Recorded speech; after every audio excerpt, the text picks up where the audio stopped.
Good night தான் எங்களோட first படம்.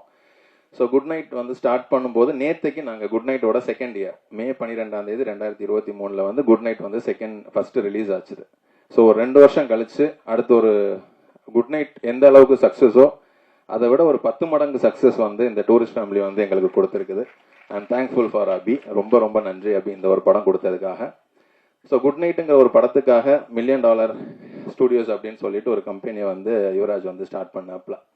ஸோ அதுக்கு பக்கத்துணையாக இருந்து அந்த டைமில் எனக்கு படம் பண்ணணும்னு ஒரு இன்ட்ரெஸ்ட் இருந்தது தவிர்த்து அது எப்படி பண்ணணும் என்ன ஏதுன்னெல்லாம் எனக்கு ஐடியா தெரியல. ஸோ அதுக்கப்புறமா $1 மில்லியன் ஸ்டுடியோஸ்க்கு என்னென்ன நம்ம சப்போர்ட் பண்ணணும் அப்படிங்கிறதுக்காக எம்ஆர்பி என்டர்டைன்மெண்ட்னு ஒரு விஷயத்த வந்து நம்ம ஒரு ப்ரொடக்ஷன் ஹவுஸ் சேர்ந்து நாங்கள் 2 பேரும் சேர்ந்து கொடுத்த படங்கள் தான் குட் நைட், லவ்வர் அண்ட் இப்போ டூரிஸ்ட் ஃபேமிலி.